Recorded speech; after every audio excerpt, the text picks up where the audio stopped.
Imagine, a night before time had a name. The sky is a black ocean scattered with stars. There is no streetlights, no noise, only the crackle of a fire and the soft breath of wind through the trees. An old woman sat around a warm fire looking up at the twinkling stars. She points her finger toward a bright star and whispers, "When that star rises, the floods will come." Her people nod. They have seen it happen again and again, and that is how astrology began, not in superstition, but in observation. A conversation between earth and sky. Thousands of years ago, the priests of Babylon watched the heavens from tall buildings. They recorded every sunrise, every eclipse, every wandering planet. They noticed that what happened above always echoed below. The king's fortunes, the harvests, the wars. They built the first zodiac, a circle of 12, each house a rhythm of life, birth, growth, love, loss, transformation. To them, astrology was not fortune-telling. It was the mathematics of meaning. Then came Egypt, where the night was classed sacred.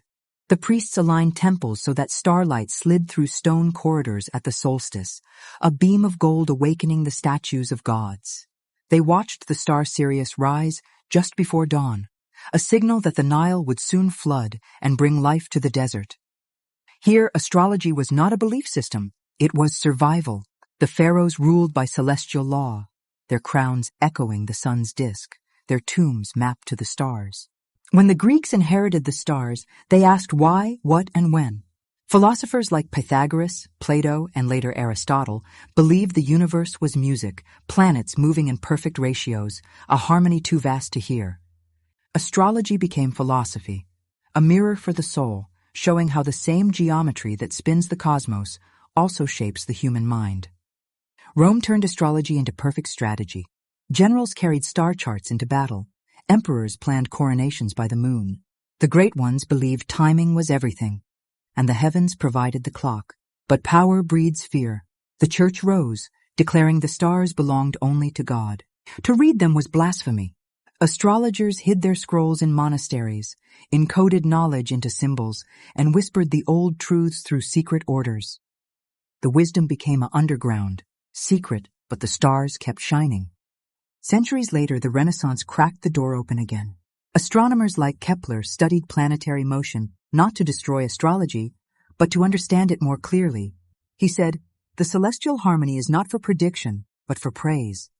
Alchemy, art, medicine, all began to re-embrace the idea of correspondence. As above, so below. The stars were maps of inner life as much as outer space. Then came the newspapers, one-line horoscopes, sun sign entertaining. What once was a sacred language became a punchline. Yet the hunger remained. We still look up when life falls apart. We still whisper. What does it mean? Because deep down, we remember. The same dust that forms the stars is inside our bones. Something began to shift in the 20th century. Science reached for the stars again. Rockets, telescopes, moon landings, and yet the human heart still ached for meaning. Astrology returned quietly at first, through the work of Carl Jung. He called it the psychology of the ancient world. To Jung, the planets were not controlling forces, but mirrors reflecting our inner archetypes.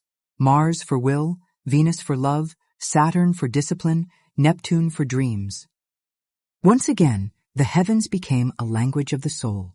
When the heavens stir the earth, you know those moments when the world feels charged, storms brewing, crowds restless, animals acting strange? Ancient sky watchers believed those ripples began above our heads.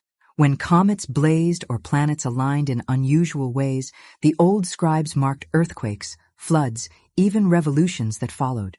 They didn't see the heavens as causing disaster, but as a cosmic barometer, pressure building in the great body of the world.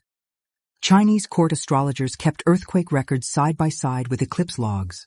The Mayans carved entire histories of floods and wars into stone alongside Venus's path. And in modern times, scientists still study how lunar gravity can subtly influence tectonic stress and ocean tides. Maybe it's coincidence, maybe it's rhythm, because everything in this universe hums to a pattern. And when one part of the orchestra swells, the rest responds. My favorite part? The myths. Poseidon shaking his trident when Mars and Uranus clashed. Dragons devouring the sun during eclipses. Every culture told stories to explain the same truth. The sky moves, the earth listens. Every planet tells a story, and every orbit is a cycle within you. The moon rules emotion. It waxes and wanes as your moods do. The sun is your essence, the part of you that never fades. Mars is fire, desire, drive, courage. Venus is water, connection, beauty, the way you love. Saturn is earth, lessons, structure, boundaries. Jupiter is air, expansion, faith, opportunity. And the slow ones, Uranus, Neptune, Pluto, move generations, shifting entire civilizations through long, slow awakenings. The planets don't control you. They move with you, like dancers in an ancient choreography. Astrology whispers, life is rhythm. There's the Saturn return every 29 years, when you're called to take responsibility and grow up. There's Jupiter's 12-year cycle. Each time it comes back to where it was at your birth, you're invited to expand, to leap into new worlds. And then there's Pluto, the slow transformer, dismantling what no longer serves so something new can be born. When you feel everything falling apart, Pluto is usually nearby, whispering, "This is not your ending.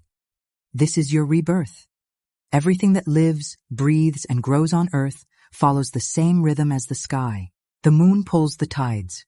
Your blood, your heartbeat, your sleep, your emotions, all respond. Every inhale and exhale is a miniature eclipse, a darkening and a return of light.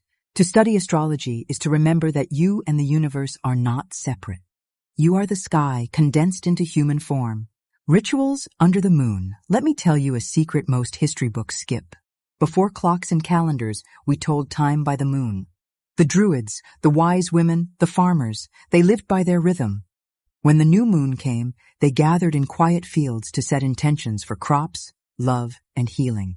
2 weeks later, under the full moon, they released what was heavy, offerings of herbs, handwritten worries burned in small fires. It wasn't superstition, it was a partnership. They watched which constellations rose behind the moon to know which kind of energy filled the air.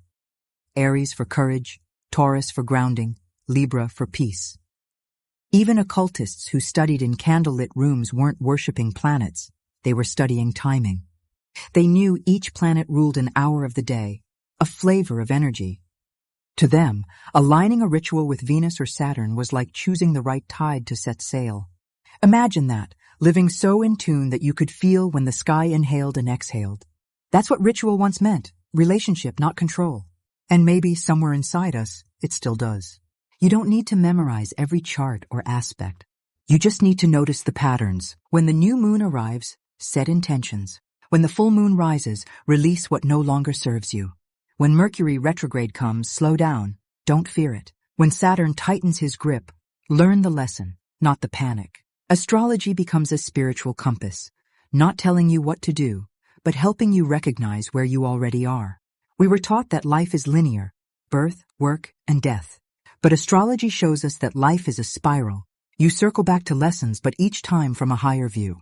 That's why old pain feels new again. You're revisiting it with more wisdom this time. Every return, every conjunction, every retrograde is life giving you another chance to understand.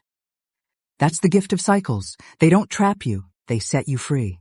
When you look up at the night sky, you're not seeing something distant. You're seeing a reflection. Those stars are a time machine.